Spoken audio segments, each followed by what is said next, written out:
J'avais dit une fois une ségoula, une vertu que j'ai inventée, quoi. Si c'était inventé, c'est pas écrit dans les livres.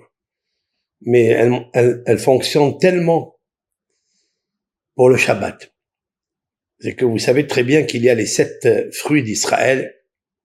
Dans la Torah, on fait l'éloge dans les sections du livre de Devarim, de Deutéronome.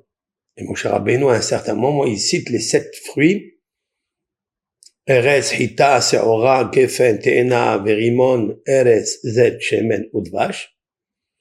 Savoir le blé, l'orge. Eretz, Hita, Seora, Gefen, Gefen, donc c'est la vigne. Eretz, Gefen, Te'ena, c'est la figue. Verimon, c'est la grenade. Après, il dit Eretz, encore une fois le mot Eretz, la terre. Zet, c'est l'olivier. Shemen, donc l'olive qui donne l'huile. Udvash, et le miel. J'avais calculé que le mot Zaït, qui est l'huile, avec le mot, avec Shemen, l'huile, Udvash, avec le miel de date, bien sûr, la valeur numérique, ça faisait Shabbat. Et ça m'a interpellé, parce que c'est vrai que d'abord le Shabbat, c'est la lumière, donc c'est l'huile. Les femmes, avant Shabbat, elles allument leurs bougies à l'huile d'olive, elles cuisinent à l'huile d'olive. C'est très intéressant. Et des vaches, c'est le miel, c'est tous les plats mielleux. C'est bon aussi de prendre un bon vin mielleux. Enfin, les hommes, ils prennent du vin rouge, mais les femmes, elles boivent quoi? Un petit chouïa de vin mielleux. Il y a pas mal de bons vins mielleux, de goûter un tout petit peu les tra'nen, comme on dit. Ça veut dire pas un petit peu s'envoler, pas trop, hein. S'envoler un petit peu et rentrer dans la lumière du Shabbat, dans l'esprit du Shabbat, dans la kedusha du Shabbat. Ah, c'est magnifique, c'est extraordinaire. Maintenant, vous qui m'écoutez, Baruch Hashem, vous savez très bien quel bonheur, je vais vous dire quelque chose, quelle chance nous avons de recevoir le Shabbat 1h15 avant de rentrer dans la lecture du Shir HaShirim, le jour du Shabbat qui était prescrit par nos sages de le lire le vendredi juste à la rentrée du Shabbat. Je vais donner quelques raisons aujourd'hui avec l'aide de Hachem, car c'est très très très important de connaître les choses. Et donc tous les Shabbats, sachez-le, et c'est bien de le faire. C'est quelque chose que nous avons dans nos cuisines, l'huile d'olive, la bonne huile vierge, extra vierge, la bonne. Prenez pour l'allumage des bougies, les veilleuses, que de la bonne, n'économisez pas. Celle-là, elle coûte trop cher, celle-là coûte 1 euro en plus ici, dans ce magasin, elle coûte moins cher. Ne calculez pas tout ça. Ne faites pas attention. La richesse spirituelle est plus grande que la richesse matérielle, et la richesse spirituelle attire la richesse matérielle. Ça, il faut le savoir. Ça. Maintenant, donc l'huile d'olive, elle est magnifique pour allumer les veilleuses de Shabbat, que la meilleure. Ça veut dire la meshubahat. On appelle ça meshubah, ça veut dire la top. Même si elle coûte 10 euros, prenez-la. Prenez la meilleure. Et, bien sûr, le miel de date. On peut avoir une date, mais le miel de date, parce que c'est marqué des vaches, le miel. Moi, tous les vendredis soirs, grâce à Dieu, je prends un petit gobelet, je mets de l'huile d'olive extra vierge, belle, magnifique, et à côté, un autre gobelet avec un peu de miel. Et quand je finis le kiddush, je finis le motzi, les 2 pains, je bénis mes enfants, puis je prends ce doigt-là, je récite le verset entier, Eretz, Hita, Seora, Gefen, Te'ena, Verimon, Erez, Zet, Shemen, Udvash.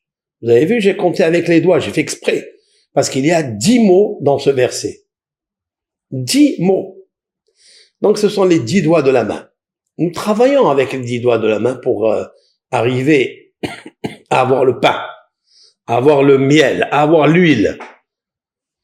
C'est pour nous dire que la Torah a déjà réservé une chance, un bonheur, dans les 10 mots où se trouve le blé, l'orge, la vigne, le vin, après la figue, et puis la grenade, et puis juste après il y a le mot Eretz, 2 fois le mot Eretz, la terre. Pourquoi? La terre, 2 fois. Je donnerai un cours sur ça très important. Et puis il y a immédiatement après Eretz, le deuxième Eretz, ça veut dire terre, il y a Zaïd, Shemen, c'est-à-dire l'huile d'olive. Zaïd, c'est l'huile, c'est l'olive, et Shemen, c'est l'huile. Shemen ou Dvash. Et là, le miel de date. C'est magnifique. Je prends ce doigt-là, quand j'arrive au Shemen, je le trempe 3 fois dans l'huile, et je le mets, je le goûte, après avoir goûté le motzi, puisque le motzi est fabriqué à base de blé ou d'orge, ou des 5 céréales, peu importe, c'est celui qui aime ça ou ça. Et puis, je donne la priorité, l'urgence à l'huile d'olive, parce qu'on allume la lumière avec. L'huile d'olive, c'est grâce à lui que l'Éternel nous a demandé d'éclairer par la menorah, le candélabre dans le temple. Grâce à l'huile d'olive, l'onction pour faire régner un roi d'Israël, le prophète faisait tomber sur lui, déverser sur lui l'huile d'olive. C'est très, très, très, très important, l'huile d'olive. Et puis après, je prends donc ce doigt-là, donc je parle de l'index, l'index parce que l'index, il vient tout de suite après le pouce. Le pouce, c'est Hesed, c'est-à-dire, c'est la bonté. J'expliquerai ça. Il s'appelle Goudal. Goudal, en hébreu, veut dire Gadol. Gadol, c'est Hesed. Hesed, c'est la bonté. Et après, vient l'index, c'est Gevura. Gevura, c'est quoi? C'est la force, la puissance. Et je veux donner de la puissance à mon cerveau. Je veux lui donner de quoi contenir le souvenir. Qu'il ne tombe pas dans la maladie d'Alzheimer. Je veux que soit les neurones, les cellules nerveuses du cerveau, faut qu'elles soient éclairées, illuminées. Et c'est ça que je fais. Donc je prends l'index parce que c'est Gevura, c'est la puissance. Je prends l'huile d'olive, je le mets dans la bouche parce que à travers la bouche, il y a les papilles et les mamies. C'est la glande salivaire avec tout le système du goût qui se trouve dans la bouche. Et puis ça me donne une force extraordinaire. Mais après, donc 3 fois dans l'huile d'olive. Et après, je prends un peu de miel de date. Je trempe le doigt, encore une fois, je prends le miel, je goûte les deux, et je pense Shabbat. Shabbat, ça veut dire le repos. Le repos. Que le cerveau, que le cœur se repose. Qu'il ne pense pas à des choses de l'extérieur, à des travaux de la semaine. C'est fini, j'ai fini avec tout ça. C'est fini.